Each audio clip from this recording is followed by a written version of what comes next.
Hello, yes. Thank you so much for coming. Welcome to Islamophobia and Anti-Semitism, Language of Hate. A very heavy topic, but one that needs to be discussed and one that I hope can lead to some more hopeful outcomes if we all take them seriously. My name is Zahid Amanullah. I'm a senior fellow at the Institute for Strategic Dialogue. We research hate and extremist movements, including Islamophobia and anti-Semitism. I'll talk a little bit more about our research in a little bit. I'm joined by four very esteemed panelists, and I'll introduce them. First, to my right, is Naz Shah, the recently re-elected Member of Parliament for Bradford West. She's been a Member of Parliament since 2015. Sorry, I think getting feedback.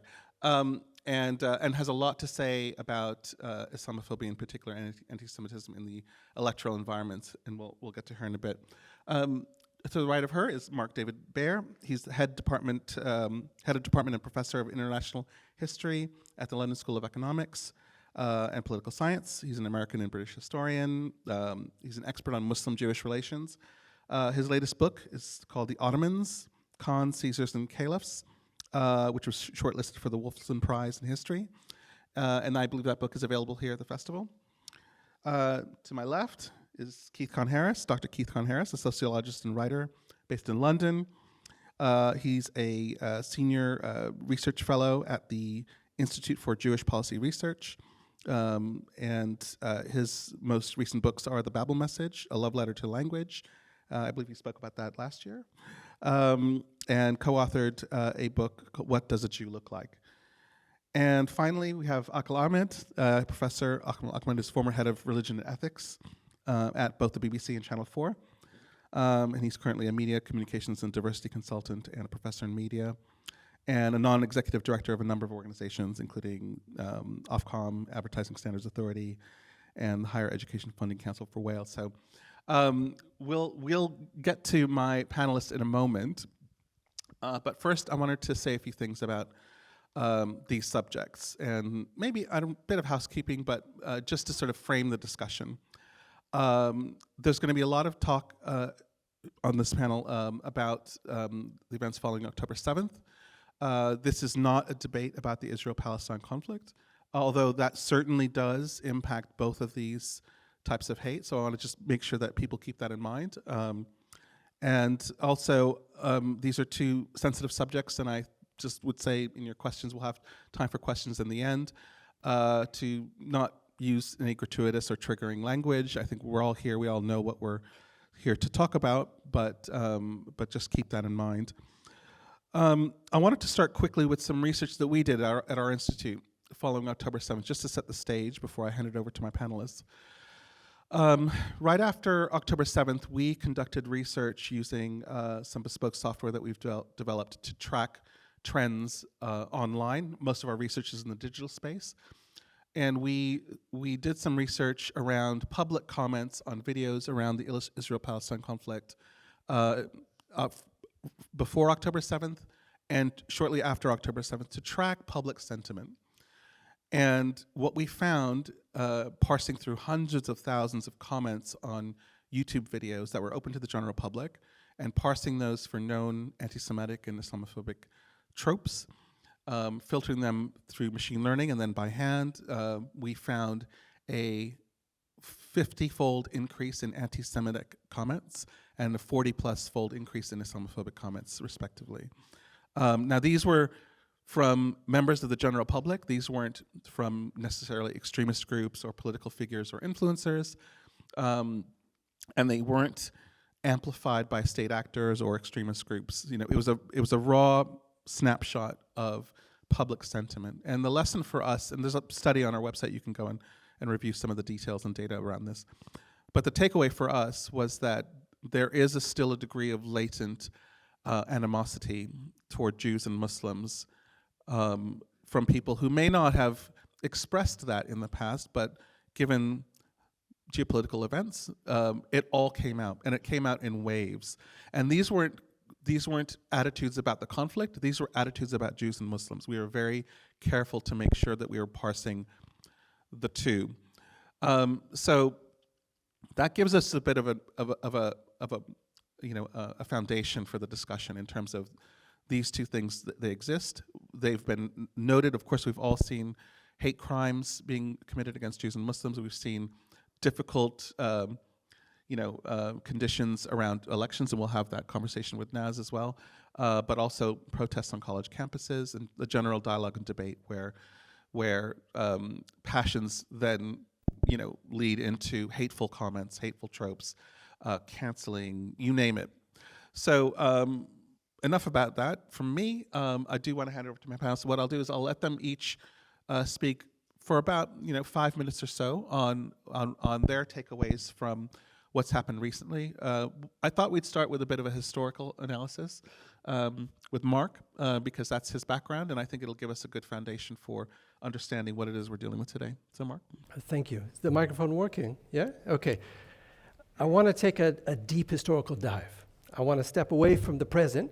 We could talk about that later. I want to go back to the year 950, and I want to introduce you to a person you've never heard before. He's a Jew, he's an Arab, he's a Berber. His name is Dunash ben Labrat, and he's from North Africa. And he decides he wants to study with the greatest scholar in the world. So where does he go? He goes east. He goes to Baghdad. And he's going to study with another Arabic-speaking Jewish man, another person you've never heard of, by the name of Sa'adir Gaon.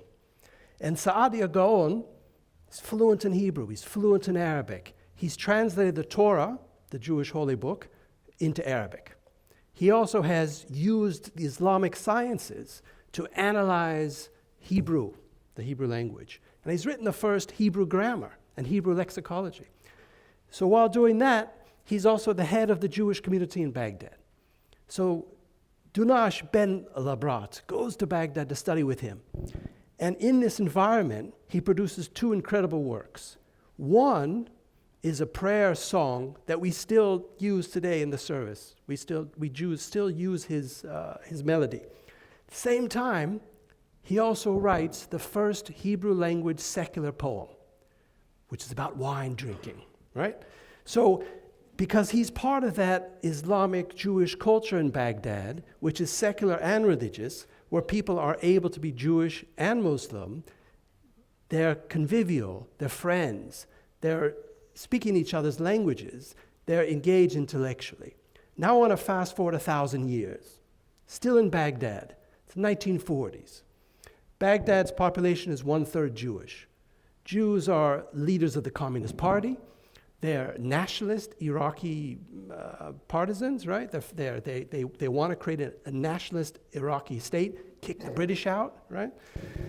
They also are still speaking Arabic, writing in Arabic. And the very first short story, the very first Iraqi short story, is written by a Jewish man by the name of Mikhail, right? So 1,000 years, Jews, Arabs integrated together. What happens in 1948? What happens between 1948 and 1956 is that Arab Jews become no more. Almost all of the Arab Jews leave Arab majority, Muslim majority countries, Morocco, Algeria, Egypt, Iraq. Almost all of them end up in Israel. Others will end up in France and Canada. Egyptian Jews will come here to the UK. So what happens to the Arab Jew? The Arab Jew becomes an impossibility, because in Israel, the Arab Jew is stripped of their Arabic, right? They're immersed in a new language and culture. They become Hebrew speakers. Arabic is an official language of Israel, but not really. It's kind of like French in Ontario, if anyone has ever been to Canada. It's not really used. So meanwhile, in the Muslim majority countries, there are no more Jews, right? So the chance of having a friendship with a Jew, or going to the coffee shop and reciting poetry together, or talking about or these Jewish musicians who sang in Arabic, that's all gone, right? So most Muslims no longer, after 1948, 1956, have any personal relations. The merchant, the silversmith is no longer a Jew. Their neighbor is no longer a Jew. The kid, their mate they play football with is no longer a Jew. So that's an impossibility there. And in Israel itself, Arab Jews are second-class citizens. Now, obviously, Palestinian Israeli citizens are third class, but Arab Jews are also discriminated against, and their culture is suppressed. So this is an important background to know.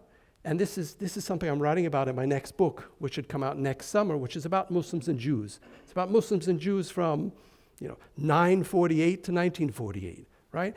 And the reason I bring this up is because here we are today, and Israelis are killing Palestinians, Palestinians are killing Israelis. In this country, Muslims are shouting at Jews, Jews are shouting at Muslims.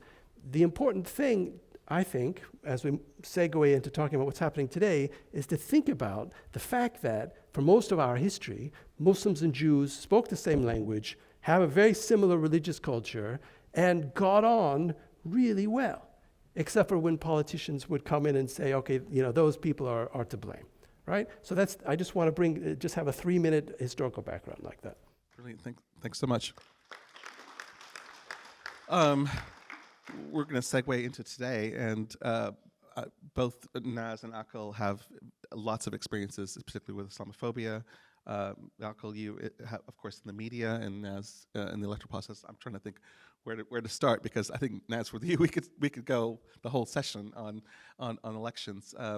So actually, why don't you just give us a bit of your overview about these issues in the political scene, since you've been a member of Parliament.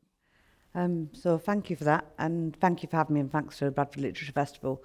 This is my first kind of back to work day today, so I'm really grateful to be in such an important conversation. So politically speaking, I love the way you just ended that. The politicians come in and tell them it's their fault, because that's exactly what's happening, isn't it? And I've really, really felt that, because you've got, my worry is right now, Farage is a member of Parliament, right? And so is Richard Tice.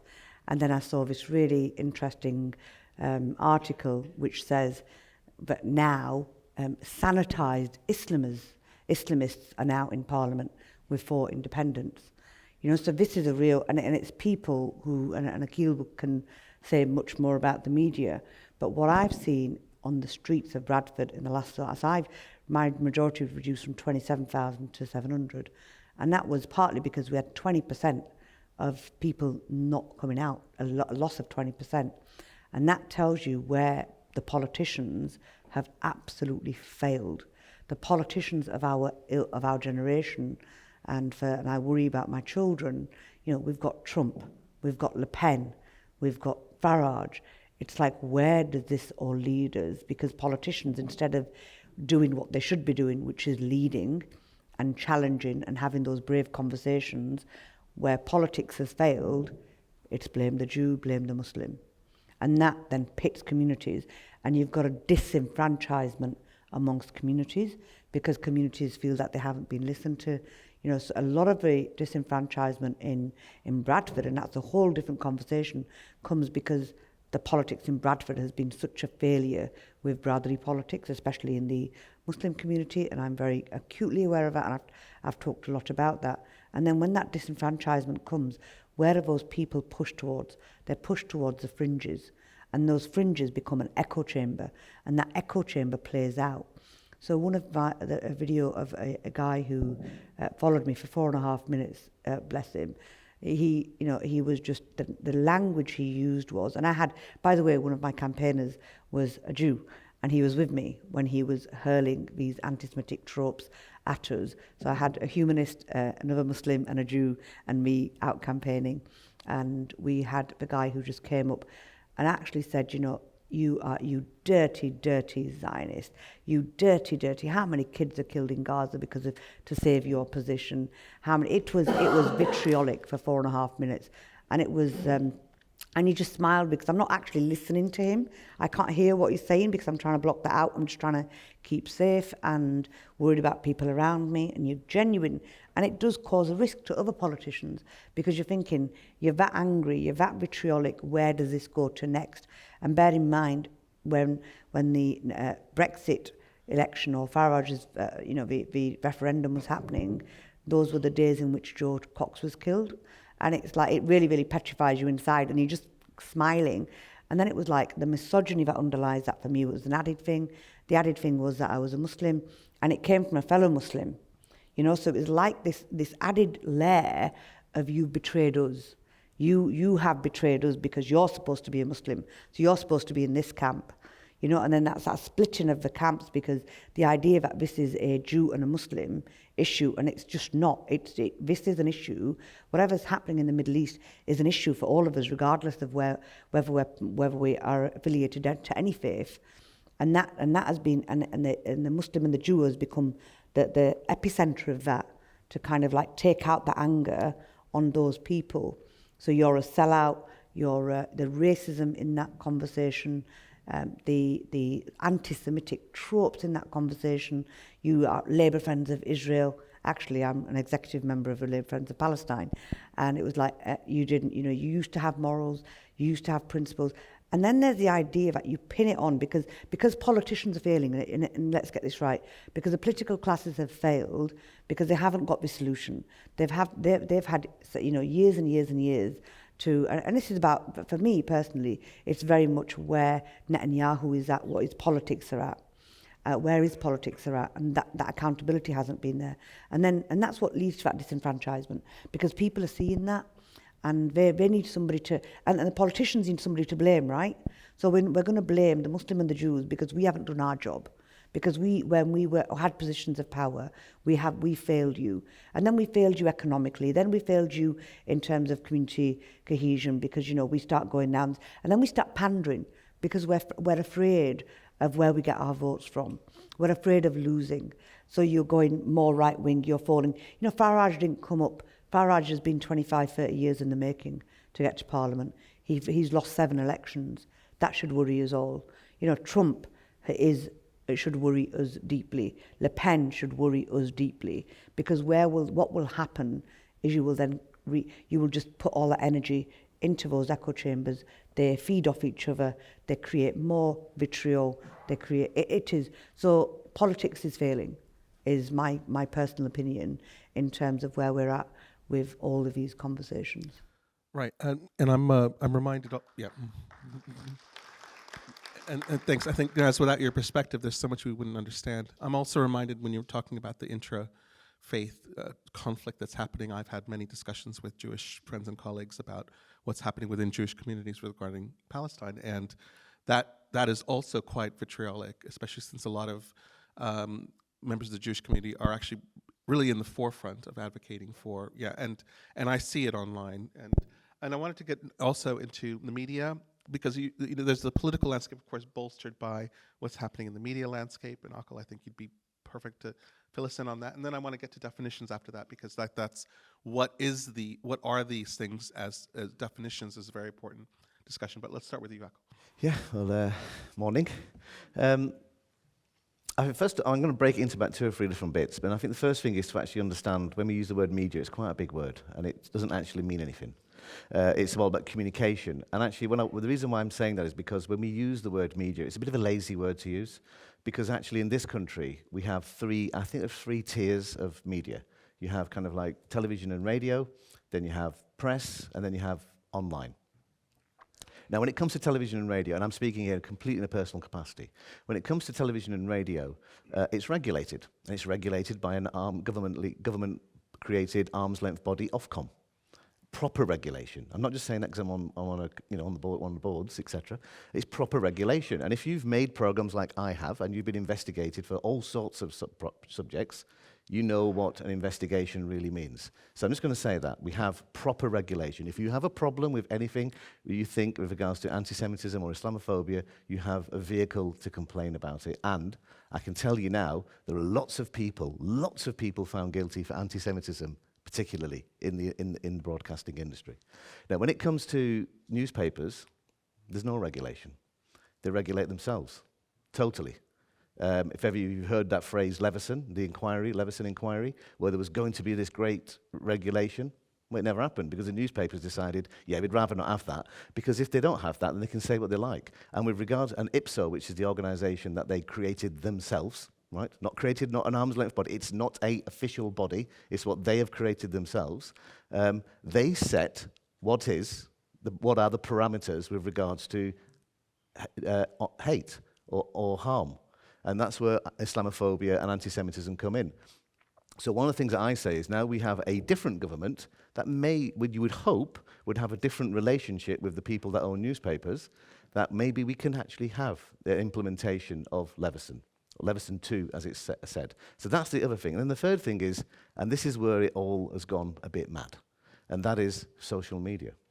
And social media is really, really the Wild West, because it's not online. You may have heard of online harms, the online harms bill. I'm afraid I'm going to have to break it to you. It's not going to give you what you think it's going to give you. It's not about things like anti-Semitism and Islamophobia and online and hatred.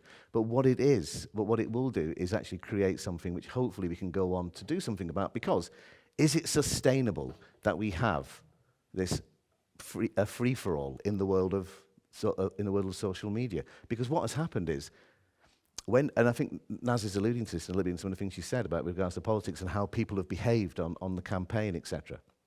When people are used to having their media through social media, and they're in a silo, every time they like something, even if it's something they disagree with, that then it goes on, the clickbait, it goes round and round and round and round. The end result of all of that is, that's all they're used to. So when they then see something which is, dare I say it, objective, because it's regulated properly, then what happens is they don't like it. And then they turn around and say the mainstream media is biased. It's not. It's just objective. They may be saying things that you don't like. So that's what I'm going to say. That's where we're at. The fact of the matter is, I think with regards to the mainstream media, if we're being brutally honest, in television and radio, it's not that there's anti-Semites and Islamophobes necessarily working and doing things on purpose. It's who they book on the shows. And I've had lots of conversations with fellow colleagues in Sky, BBC, wherever it may be. We talk about this, and we always say the problem is individuals make bookings, not organizations. And those individuals may be booking the same people because they think, oh, that person's quite good, they give a different opinion.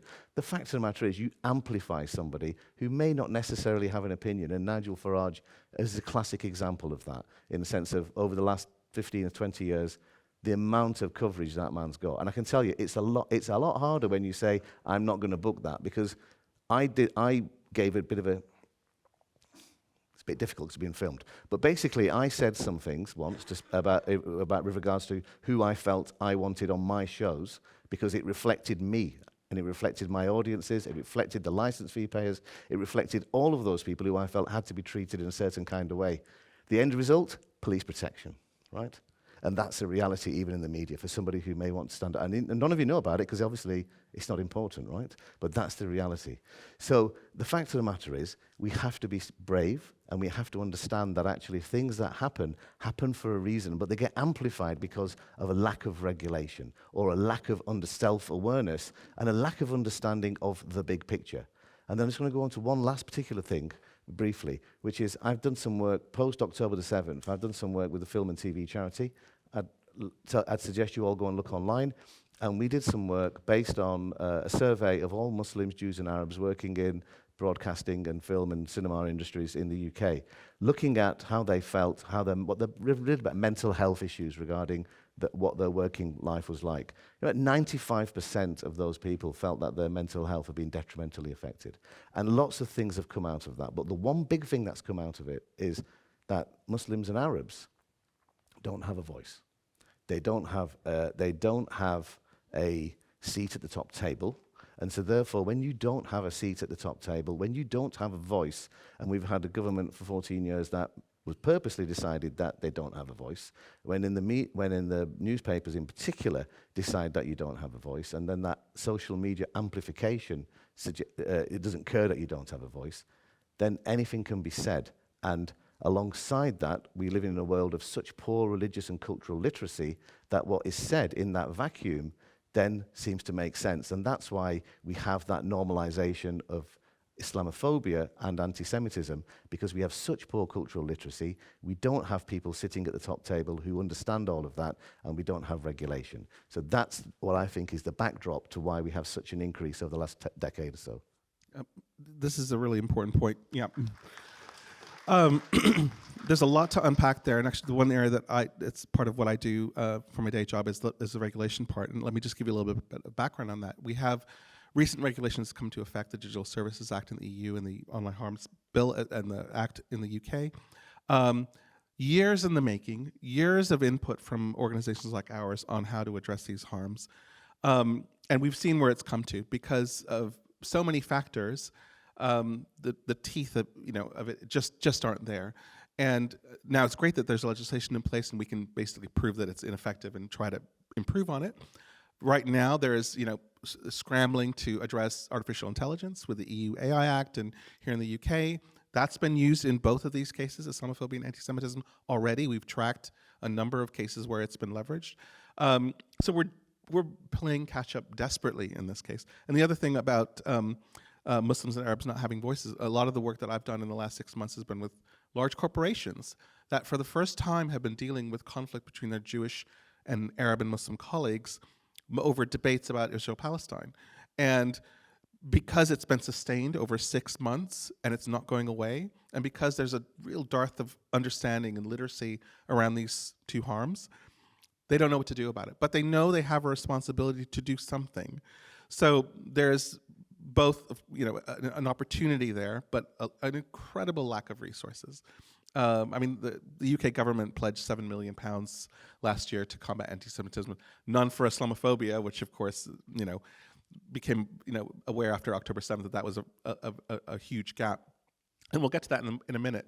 But one of the things underpinning the inefficacy of all of this stuff is the definitions. People have big disagreements about what is anti-Semitism, what is Islamophobia, even arguments about those names.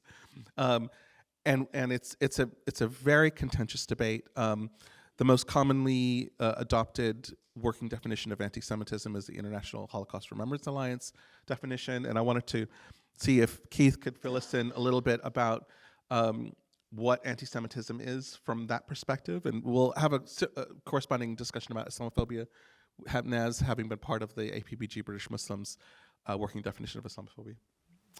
Thanks. Hi, everyone. You would think that a precondition for fighting anti-Semitism or Islamophobia or any other kind of racism the starting point would be a clear definition. What we've seen over the last few years is that doesn't appear to be true. And the emphasis on the definition of anti-Semitism and to a certain extent of Islamophobia has actually made the fight against anti-Semitism much more difficult.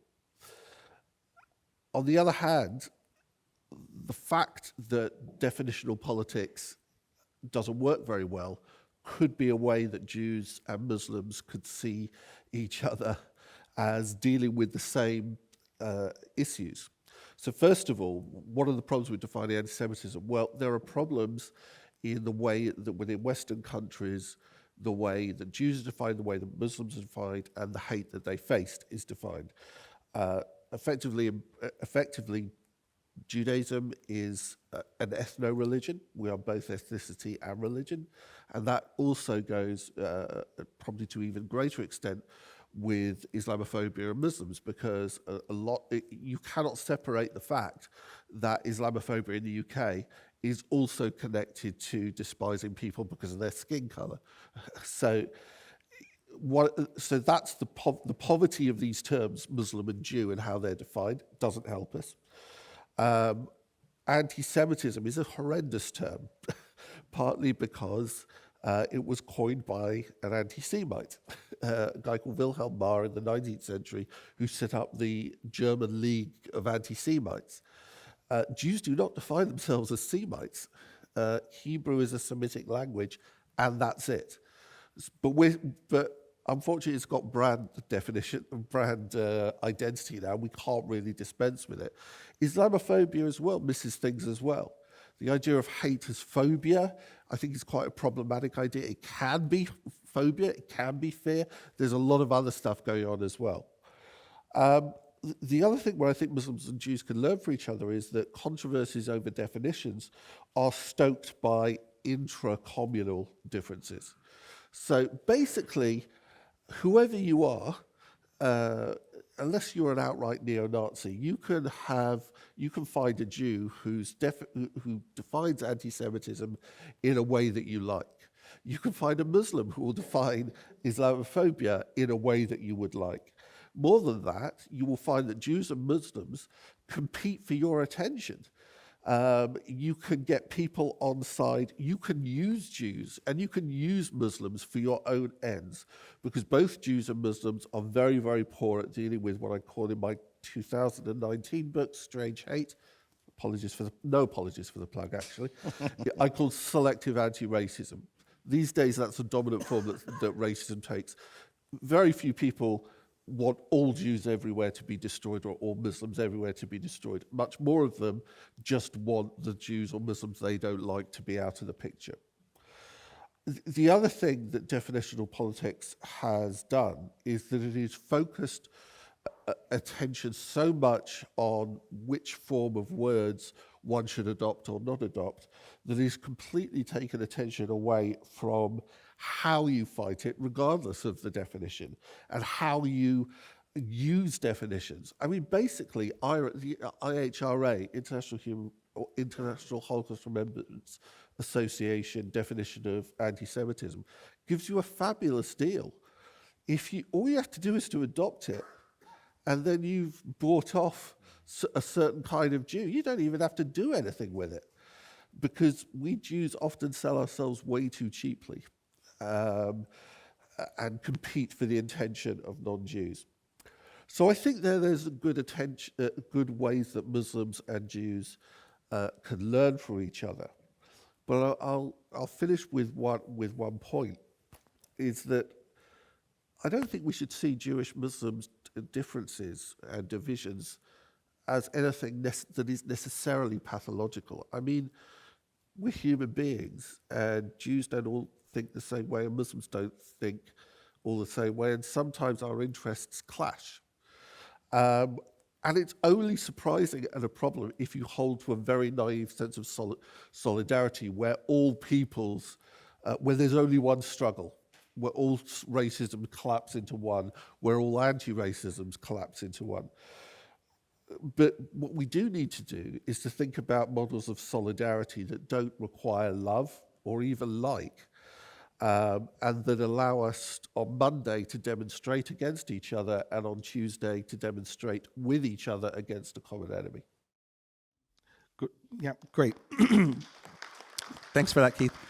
If I could just relay some experience of mine. I used to work in the halal food industry, and one thing I was fascinated by working with people who were concerned about legislation in Europe that was banning kosher and halal meat is how close members of the kosher food industry and the halal food industry work together on legislation. And I've been witness to many, many meetings and dialogues and what have you. They are absolutely in lockstep working together to push back against legislation that is meant to curtail ritual slaughter. It's just one small example of where common interests lie, and there was absolutely no division in their purpose, and they were just very, very focused on that. Just pivoting on this very important discussion, of course, as I mentioned before, Naz was part of the effort to create a working definition of Islamophobia, in many cases learning from a parallel process in anti-Semitism. I was fortunate enough to provide evidence to that inquiry that concluded, and there is this definition. It's been adopted by every political party save the Tories, who of course now are not in office. Now we have a government coming into power that has adopted this definition, and I'm very curious about how definitions will play a part going forward in terms of governance, and from your perspective, and of course of all the difficulties that you had in that process of coming up with a definition. I think one of the things for me is that with it, so the Islamophobia definition, we coined it in 2017 from a historical perspective. Baroness Varsi did the speech in 2011, which was Islamophobia's past the dining table test. And then we worked together to define Islamophobia is a form of racism which attacks perceived Muslimness or Muslimness. And one of the things that the Tory party at the time, the government at the time, was, if you look at Islamophobia, it is manifested through the prevent strategy, and it's been targeting through the prevent strategy. So the prevent strategy was very much, so it's looking at Muslims just through the security lens, through a securitization lens. So we looked at that, and again, the government said it was problematic because we started off with the term anti-Muslim hatred, and when we went around the country and spoke to Muslims, they said no, it's Islamophobia because it's perception that you're a Muslim. So a Sikh guy gets killed in America because he's perceived to be a Muslim. A woman who might be just walking towards a mosque and showing respect and wearing a scarf, and it could actually be a Jewish woman, and she would be attacked because she was perceived to be a Muslim.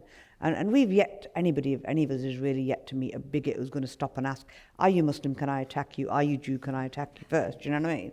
So it was, and the idea of it being rooted in racism was because of the academics, because academic thinking, if you look at the racism which was in the 1980s and 70s, you know, one of the Tory leaflets, if you want an end for your neighbour, vote Labour. That was it wasn't so long ago. And then you had, you know, the kind of language about the P word, you know, all of this stuff was understood through the lens of racism. And our thinking as a society understands discrimination in that context. So when we were talking about racism, we're not saying Islam is a race, and we're not defending the religion either. The religion is big enough to defend itself. We're politicians, you know, and we live in a democracy where state and religion is two separate things. So it wasn't about that, but it was interesting how the opposition to the definition used a security lens. And in the first, in the first Times article when we were having the first debate, it was literally, we had somebody from the Chief Constables Association saying this definition would hinder counter-terrorism. And that was just pie in the sky. You know, it was really, really... And again, that was an Islamophobic in itself. So that was interesting, because you never get a leak from the Prime Minister's office. And if you do, somebody finds it. But that didn't happen. It was conveniently leaked the day that I was leading on that, having that conversation in Parliament. So the definition for me, what it means is... So politics is often about perception and about signalling, you know, to communities. And the definitions for I think, certainly from my perspective, was about the government sending a signal out to the community that we understand this, that we get this, and we'll tackle it. But that's not the signal that we got. The signal was, no, we're going to carry on looking at you through that security lens. So I think for definition is, I agree, it can be hindering because people can then, you know, use the language and it becomes about semantics. And instead of focusing on the actual issue, we then get taken away into a different issue, which is about, is this the right term? Is it not the right term? And again, is anti-Semitism the right term? Is Islamophobia the right term? You know, do we go down the anti-Muslim hatred route? But the truth is, the UN have adopted it. Globally, we understand the term Islamophobia. And whilst it's not a phobia, it is rooted in racism, and it does attack perception of Muslimness. So I'm pleased because politicians need to do more of that signalling that we understand. Even homophobia, when we talk about homophobia, it's not a phobia of gay people. It is hatred towards people who want to live their lives the way they choose to live their lives. You know, and that's widely accepted. So we need to, as Muslims and as people, we need to kind of like, for me, certainly embrace it and debate it, that's fine, but not let the conversation go into semantics and language, but actually stay on the fact. The fact is that if you're a visible Muslim woman, gendered Islamophobia impacts on you, and you've got 85% less chance of getting a job. You know, if you've got a Muslim-sounding name, the algorithms are designed in insurance companies that you will get a higher quote even if you're exactly the same. You know, that racism is very, very... And it doesn't affect, you know, it's like racism, it doesn't affect the middle classes, so to speak, but it does.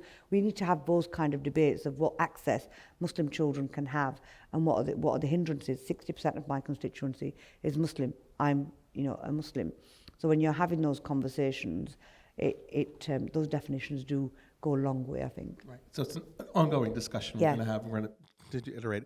So we have about half an hour left, and I thought I'd save the last 10 to 15 minutes for Q&A, if that's okay. So in these last 15, 20 minutes, I wanted to throw open some questions to the panel. I started this conversation talking about the spike in anti-Semitism and Islamophobia following October 7th.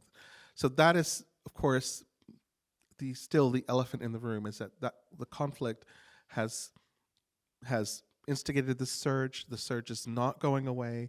We've seen it manifested not only in hate crimes, but we've seen it on protests on college campuses and the like. And I wanted to see from our panel observations or insights or any kind of analysis of the situation we now have, where these forms of hate are elevated, they're not dissipating.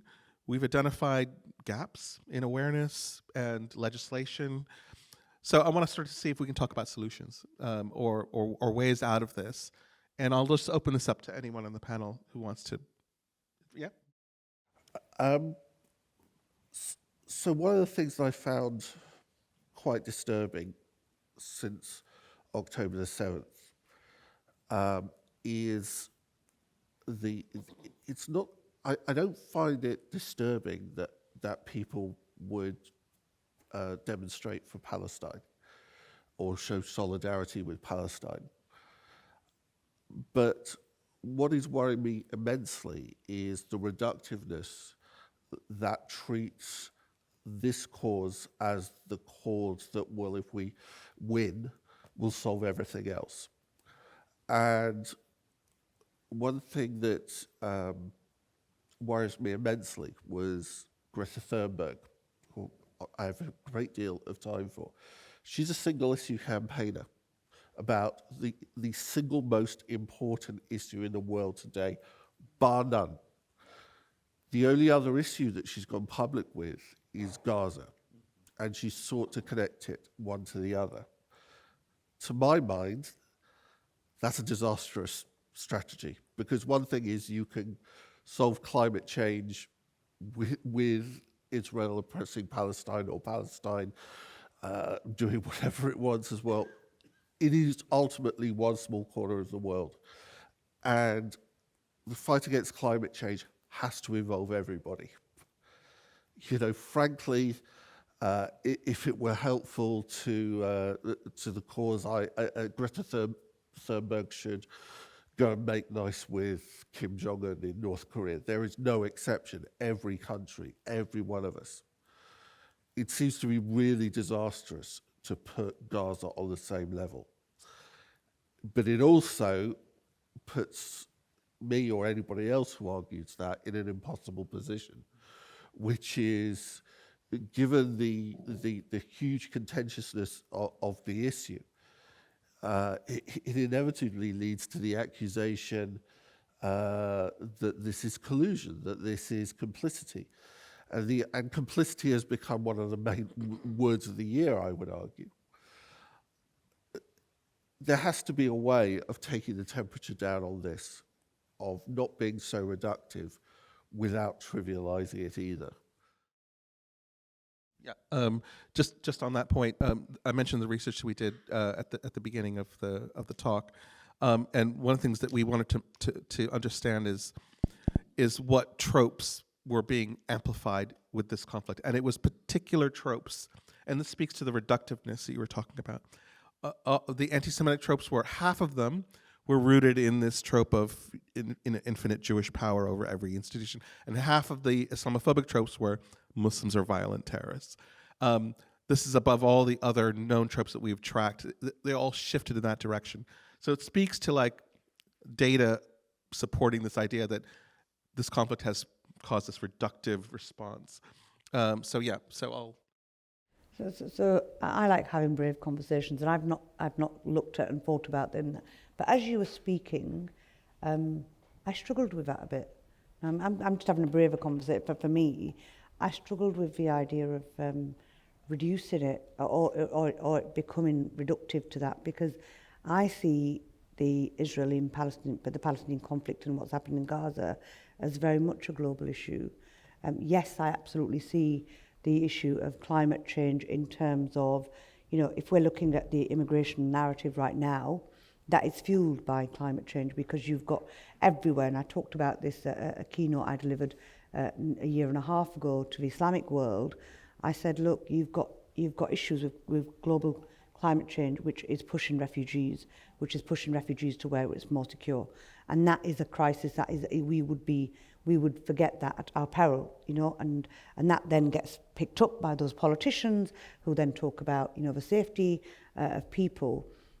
But then I also know that the issue in Gaza, it has the potential to become a flashpoint, and it is a flashpoint. It's not just potential; it is a flashpoint for global security.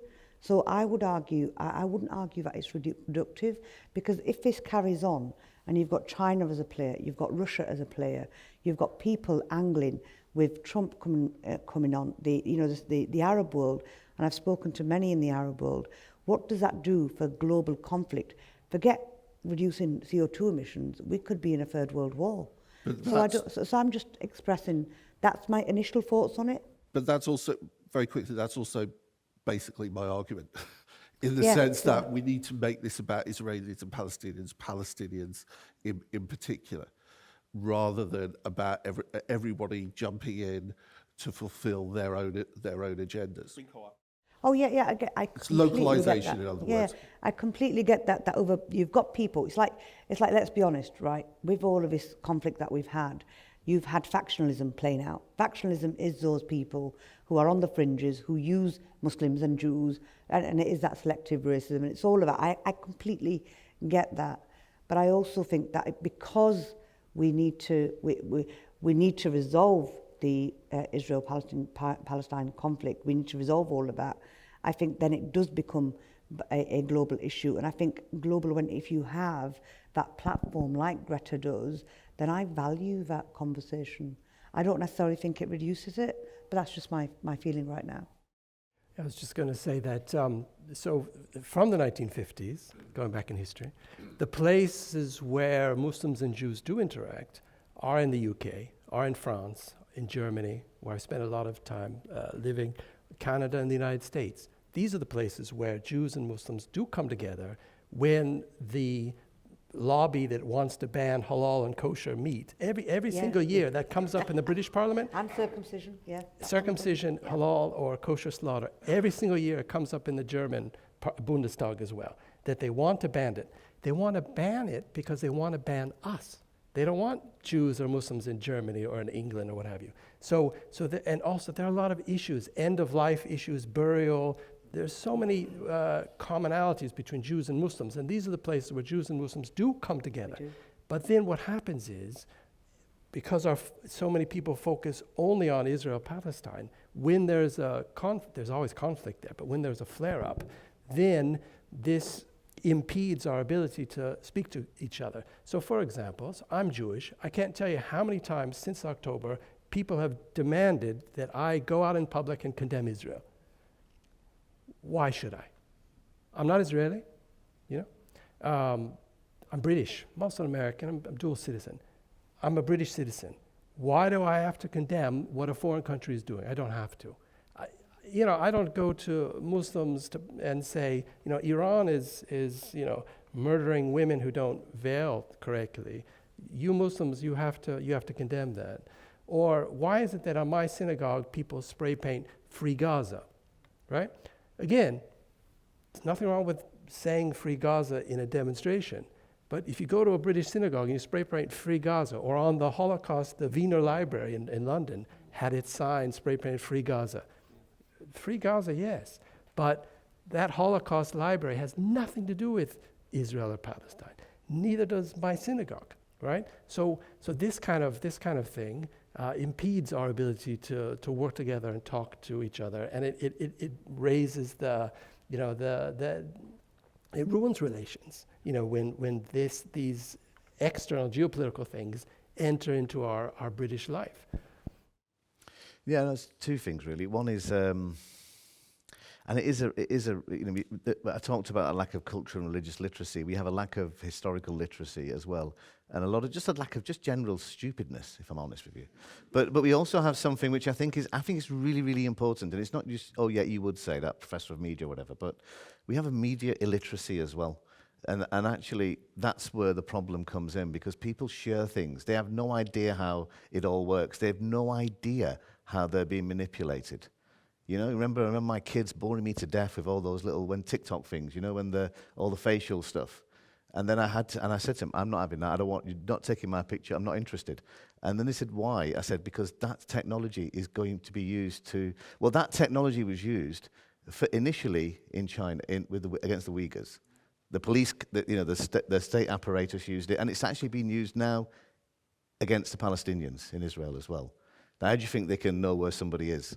It's because of all sorts of digital technology. So the fact of the matter is, we have no idea about the world that we're in. Yet, we'll go and spray paint something ridiculous on a synagogue or something like that because we think we're rock stars, these idiots who think like this. But they're thick, right? They have no idea about the way the world really works. They have no idea about history, and they have no idea about how you should be communicating. The fact of the matter is, if you are angry about something, and look, you're talking to somebody who's one of the founders of Students for Palestine in a time when nobody had even heard of Palestine, in the mid-'80s, yeah? It was all about Lebanon in those days. Nobody even heard about the West Bank. No one talked about the West Bank in 1982 or the Gaza Strip. It was all about it. I've been out there about 15 times. So I'm not some apologist, but what I also am not is an anti-Semite, right? And I think that's really important. And you're right. I can't go on a radio or TV. I get booked on radio or TV to communicate on stuff, or, talk about stuff. They always ask me to condemn Hamas, right? If I then start to get into kind of like a conversation where if I don't have the privilege, though, that's a really honest thing now. You may have the privilege to do that. I don't have the privilege to be able to say, I don't want to talk about that, because until I get that out of the way, I am a supporter of Hamas, right? So that's one thing we need to remember. Now, there is that real issue that not all of us are equal in this conversation as well.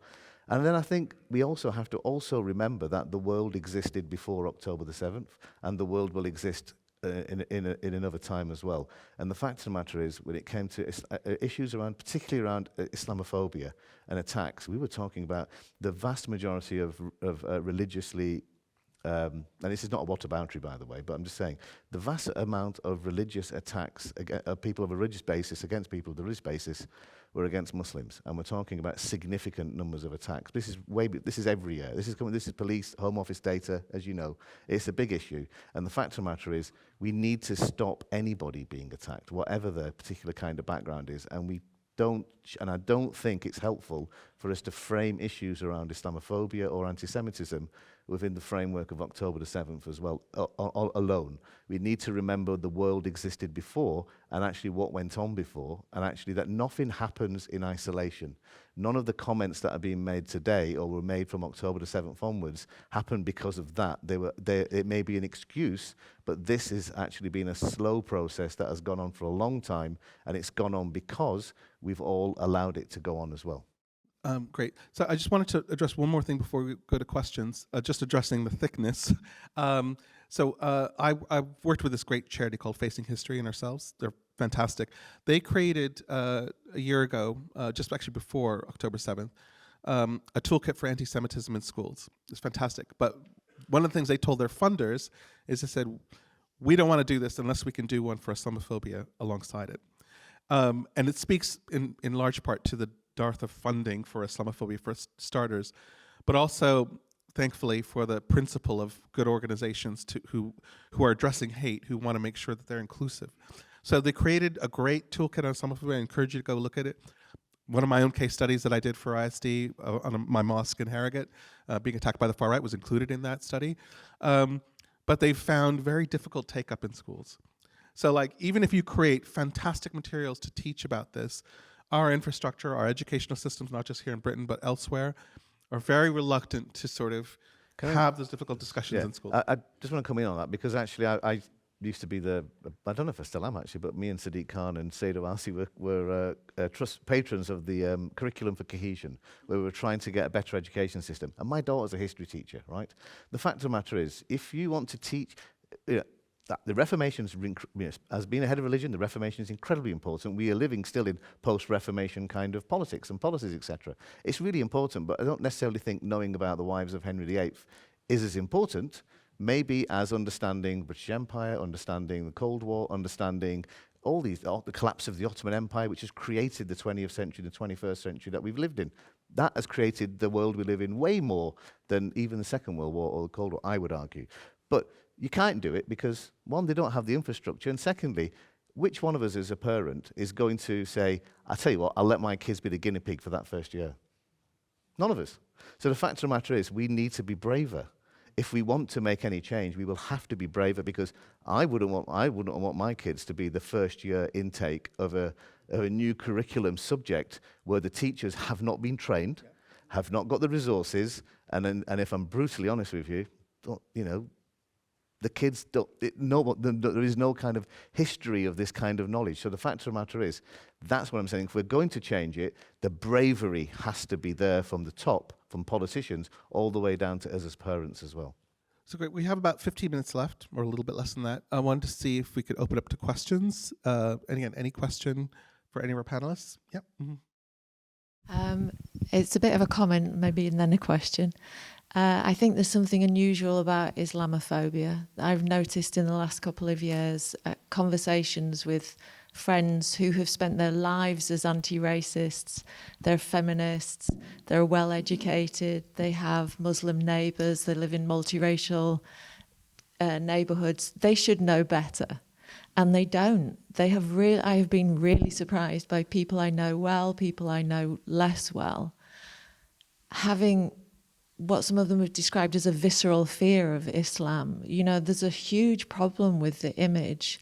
And I've tried to talk to people about the history and the culture, and it falls on deaf ears. There's something very unusual. And one of the things that was repeated to me in two conversations in particular, and these were both men who felt that they were wanting to come to the aid of Muslim women. They felt so sorry for them having to wear the hijab. They couldn't possibly understand that it could be a choice or a liberation or a fight against consumerism or anything else other than that these poor women were obviously forced to do this.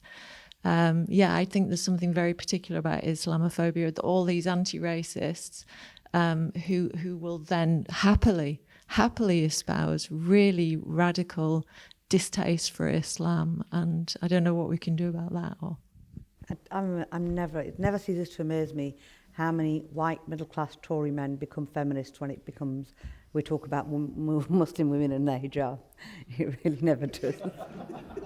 I mean, I think for me, one of the problems here is the identity of being an anti-racist, because actually, I don't think there are anti-racists. There should only be people who are struggling with themselves as a lifetime thing that's never a destination. And you're never going to reach it entirely. And I think a lot of the most dangerous stuff that's happening at the moment is the blind spots of well-intentioned people. Just want to begin by saying thank you. And I'd love to respond to each of you, but I'm going to resist the urge to do that because we'll be here just having a conversation between us. And I think the definitions conversation is something we need to grapple with for days and weeks and months, if not for hours. But I'd like to pose a provocation. And as some of you are aware of my work, you've already acknowledged the challenge of anti-Semitism and Islamophobia in Britain and the exponential increase due to what's happening in the region, in Israel and Palestine, but also the exponential growth that we've seen, not just now, but historically, be that in the escalation in 2021 and prior to that as well. We're living in worrying times. Islamophobia and anti-Semitism hasn't just passed the dinner table test, as it's been mentioned. It has become mainstreamed. It has become normalized. I fear for my children. I fear for society. And it's getting worse.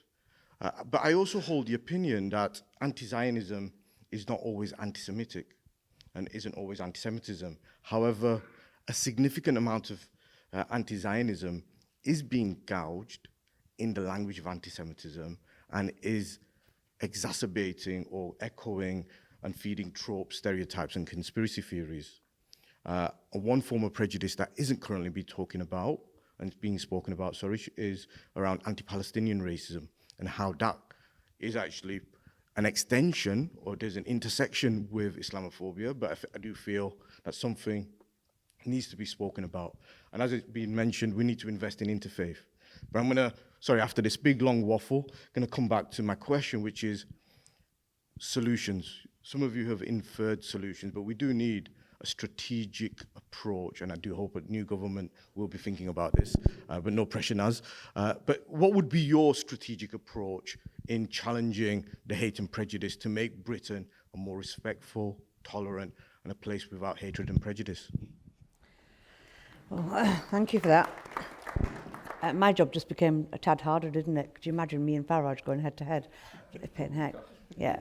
So, my job, I'm very, very acutely aware of the challenges that we've got, and I think there's this, and that applies to both communities. So you've got this sanitized Islamism and anti-Zionism, and the guy who was hurling abuse at me, the tropes that he was using was a classic example of that kind of, and he clearly didn't know the guy who was with me was Jewish, because he wasn't aiming, although he did ask him, whose payroll are you on? But I think for me, one of the things that, people have asked me whether I'd take a position because in the government, and it's not I don't want to serve in government. I just think there's too much work to be done in my constituency around rebuilding trust, rebuilding relationships. One of the ways I think we need to do that is unpick exactly what you've just said and take it out to people to engage in braver conversations, because nobody's calling it out for what it is, and it is that selective. You fit it. It's become so polarized. It's frightening. It really, really is frightening. So for me, there's something about a cohesion strategy. So I used to be the Shadow Minister for Community Cohesion, and I did put a strategy together, but then the Labour Party took it into, well, we need to change the party first and win an election, which they've done now. So I might redig that out and just work with whoever's leading that and support them in that work. But it is going to be harder. So the way I see it is we're now in an emergency situation. We have 4 or 5 years to do anything we possibly can to keep reform or a reformed Conservative Party out of government. And that requires the widest possible coalition, including Labour needs to set aside its faction fighting. We need to ally also with Lib Dems and even moderate Tories, if there are any left, because one of the things we know from history is that the challenge of the far right has to be addressed through a coalition. No one section of the political spectrum is going to win this fight, and that seems to be the overriding importance right now. We can leave the deeper building relationships for the point where we have the luxury of dealing with that. Just a reminder real quick. Excellent.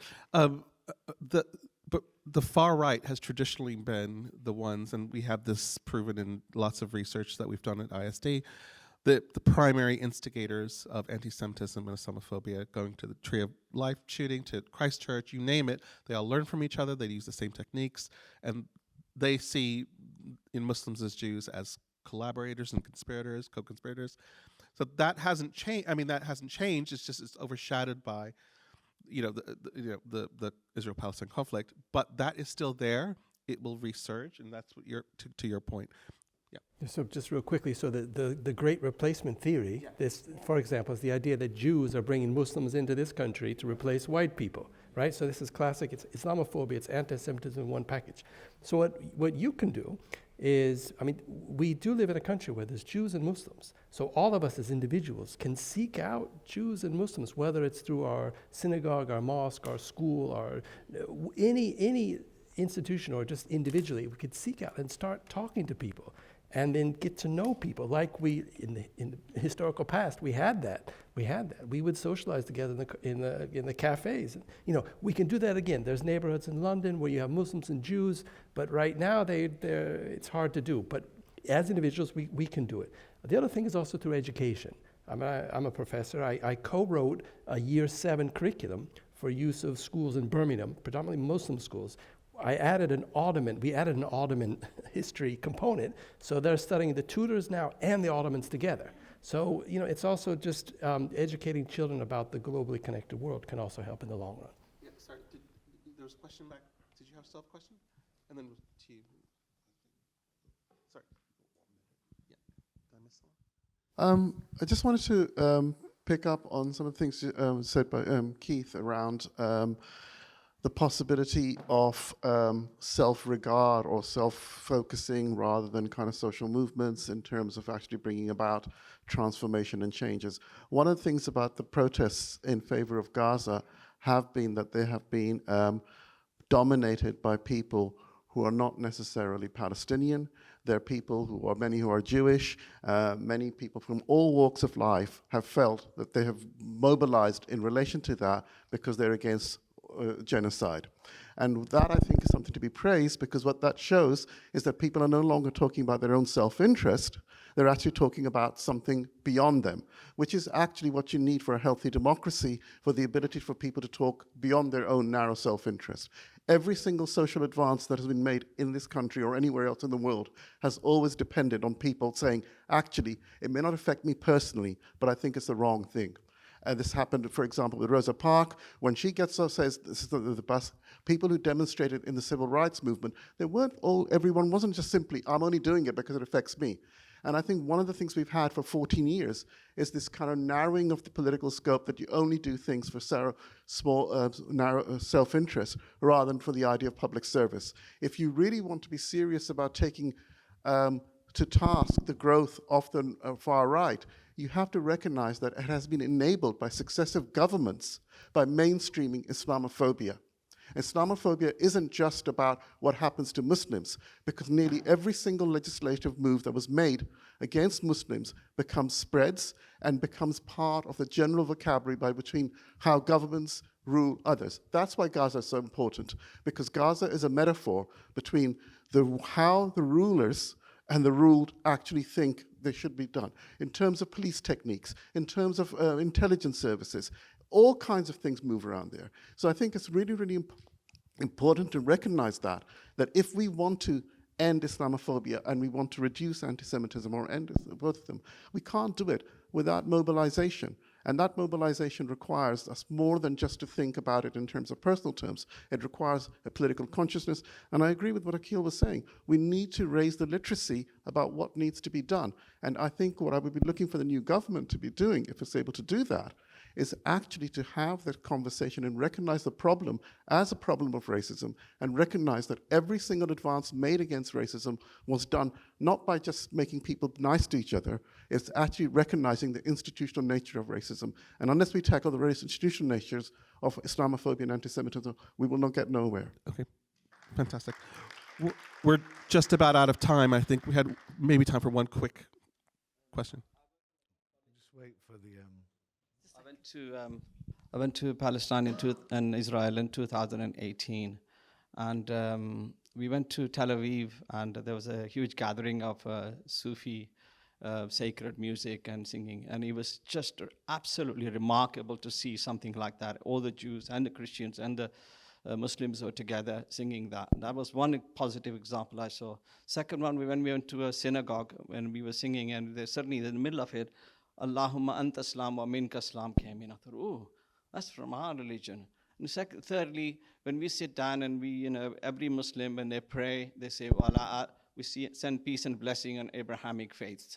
So, these are the kind of and the fourth one was when a Jewish rabbi who was with us, when she was waiting for Muslim at Tel Aviv airport, when they were kept behind for questioning for more than an hour, the delight in her face and the way she ran towards me, Ashfaq, I am so happy they came out. The point is, I work in the college, every day, the last few months, Muslim young people were very angry for what's going on. They weren't allowed to even wear a t-shirt or a scarf or anything like that. They weren't allowed to raise funds for the issue. So I used all of these positive examples to diffuse the situation all the time, trying to think of common things that kind of bind us all. Really. Okay, fantastic. I think that's a great point to end on. We're out of time, but I want to thank my co-panelists, Mark, Naz, Keith, Akhil, for their contributions to this discussion. Again, we hope that was informative for you. We hope you enjoy the rest of the festival. There are books available from at least two of our panelists for you to purchase. And again, thank you very much. And let's all continue this conversation beyond this festival. Thanks.